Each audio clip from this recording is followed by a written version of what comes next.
Ever had those times where the Philips Hue button is not responding or just not working properly?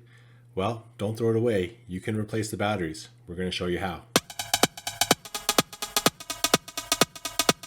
The Philips Hue Smart Button is an awesome device. It can manage all your Philips Hue lights, you can use it to control other things, but sometimes, maybe over a couple of years, you might find that it's not going to work, so we're going to show you how to replace the battery. If you turn your Philips Hue button upside down, you'll notice a little gray tab down at the bottom. Now that is the place where you can use a little multi-tool to just gently push open the back, and once you push that open, you will see the battery underneath. You'll see the battery and the opportunity to factory reset. Now with the battery, you're going to have to look for a small tab at the top. It's not as obvious, but there is a small kind of gap to pull out the battery.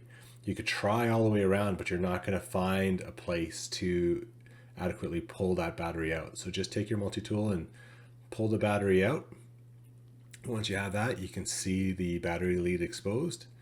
And then you go to your store and you go get your 2032 coin battery.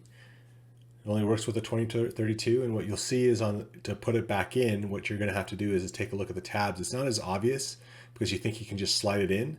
So there's a big tab and a small tab. And so what you need to do is slide it under the big tab and then push down on the rest of the battery, and it just pops right in. Now you'll be able to have those lights turned on and off just to give it a test. But wait, you need to know how to put the backing back on. It's really important. Now take a look, there's a tab at the bottom at the 12 o'clock or the 6 o'clock position.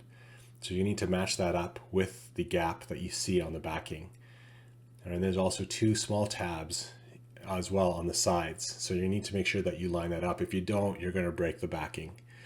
Okay, so just gently push the 6 o'clock position in first, then push in the 9 and the 3 o'clock position, and you should get your battery to work. Thank you for watching. Please watch our next video of how to do a factory reset.